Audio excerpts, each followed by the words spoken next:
welcome to Rock Guitarist Learns Jazz. This is going to be a series that's going to take you through this little journey of mine and hopefully of yours as well, where we're going to learn jazz and hopefully learn it properly.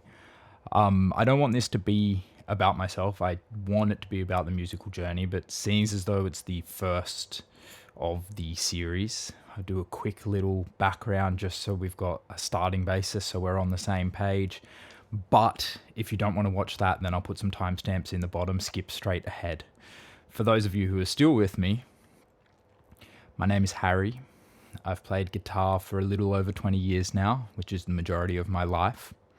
Like many of you, I learnt some kiddies books when I was young, learnt to read a little bit of music, then forgot it, learnt it again, forgot it, did that a bunch of times, did the same thing with my scales, learnt them, forgot them, didn't understand them, learnt them again, and so on.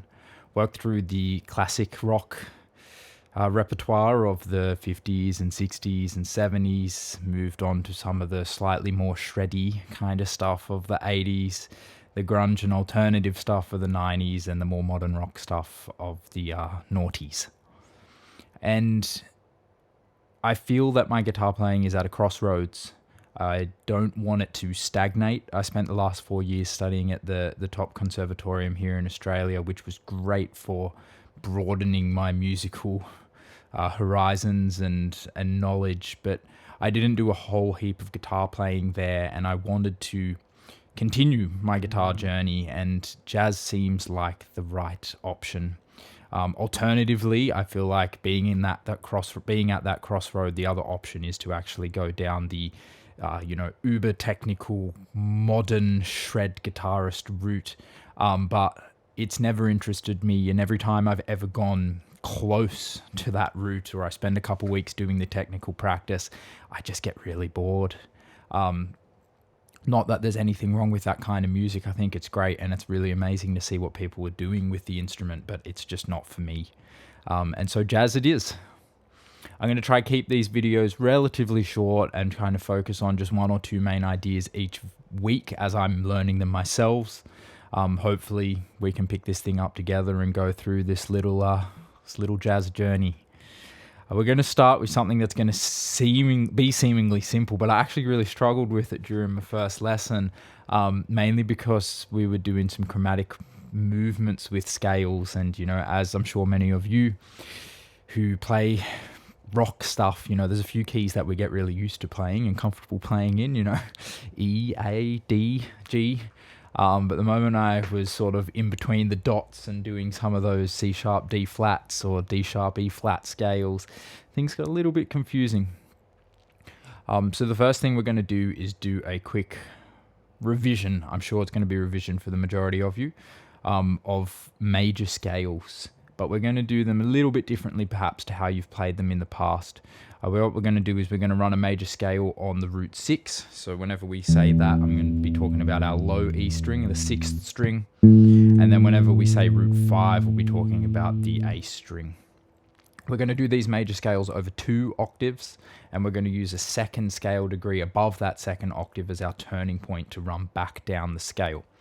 So this, you can just use your usual major scale box shape, or for those of you who know Ionian, your modes, this is the Ionian shape. I'm going to start on G.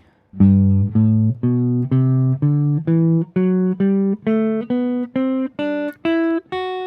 then this is where we're going to use that second scale degree, in this case the A, as our turning point to run back down the scale. Easy, right? I'm sure it is for most of you, but good revision nonetheless.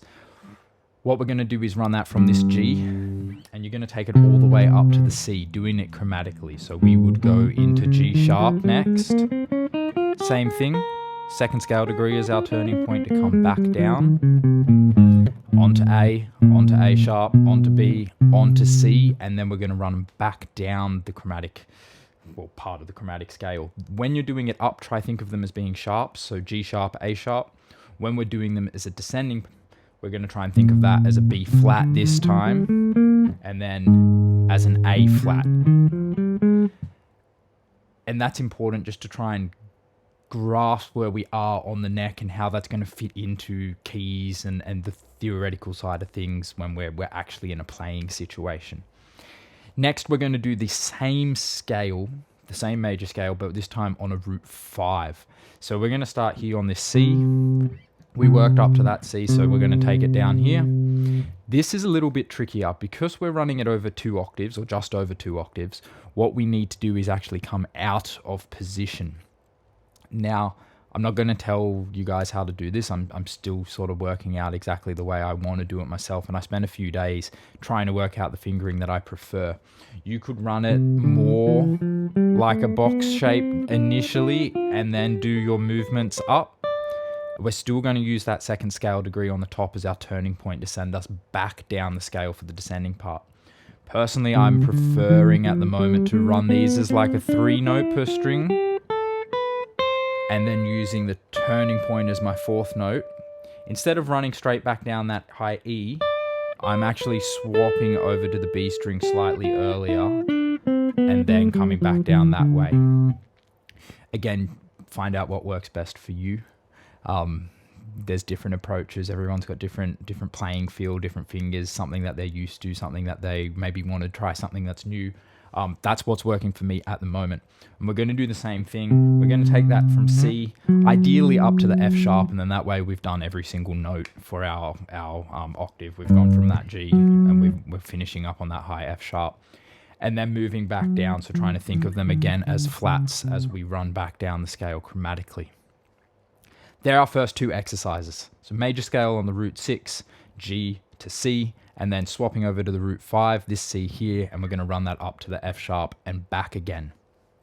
The next is very similar, but what we're doing now is we're going to do it on a dominant scale instead. You might think of this as mixolydian if you're a modal person. All we're doing is flattening the 7th chord. Everything else is going to be the same. Again, we're going to start on this low G. And again, you can choose the way you want to play it. Whether you want to go for more of that box shape, more vertical, still using that second scale degree as our turnaround point. Or you could run it more as a 3-note per string. And then we just end up with that 1 note on the high E and then running that back down. Whatever you prefer, or do a mix and a match, whatever you like. Again, G to C, and then same thing, starting on the C for the root 5. So this is the 4th part of the exercises. We're going to do the same. I'm running still as like a 3-note per string with that little turnaround on the top. That's working for me at the moment. Find what works for you. And we're going to do that chromatically from the C up to the F sharp and then back down to the C. Simple first lesson, but you might find that it's trickier than it seems. It certainly was for me when I jumped in to do it initially. I was like, oh, this is going to be fine. I found those root 5 shapes quite tricky just for the first couple of days, just trying to get my bearings. Some of those in-between positions can be a bit confusing. Also trying to put that connection of what note in the scale you're on, what interval that is, what scale degree, sorry. And how that fits into the scale and where that is, and just sort of getting that like mind-finger connection happening for all of those different shapes. I'm sure some of them are going to be easier than others, but it's going to be good. It's going to come together. I'm finding myself now after a week of doing this actually getting smoother at playing it. There's still moments where I feel like my brain's catching up to my fingers, where I've maybe got the shape down, but I am just lagging a little bit with what note I'm on. So that's something that I'm hoping is going to improve over the next couple of days to couple of weeks and, for the rest of my life. But that's it for the day. Quick recap is that we have major scale over 2 octaves plus that second scale degree as our turning note for root 6, going from G up to C. Then moving on to root 5 to do the same thing from the C up to the F sharp. And we're going to run that again over the 2 octaves with the turning note on top. This is where you have to come out of position. So working out where your transition points are going to be is really important. And then doing the exact same thing, but for the dominant scale. So flattening the 7th, and we're going from the low G up to the high C and back. And then we're going to swap over to the C on the root 5, do the same thing up to the F sharp and back to the C. I hope that it's going to be a good revision or good something new for you during the week. have some fun. We're going to try and keep these uploaded every single week, just a little bit, something to work on. And hopefully we're going to have a really cool little journey together. I would like to put a little disclaimer in, just since this is the first video, I'm by no means a jazz expert. If you're a jazz guitarist, I'm sure you already know more than me, but I think there's something important about learning, which is, recognizing that you don't know everything. And I want to share this with as many of you as much as I want to sort of document my own progression whilst doing this. And so hopefully it helps a few of you out. If you'd like to stay up to date with the journey, a nice no-cost way to support the channel is just to like or subscribe or leave a comment. Let me know where you guys are up to. I'd be really excited if we could get a little community of us together who trying to progress our musicality all in the one sort of movement, which would be really fun. But thanks for watching, and I'll see you all next week, and we'll do some more. Happy playing.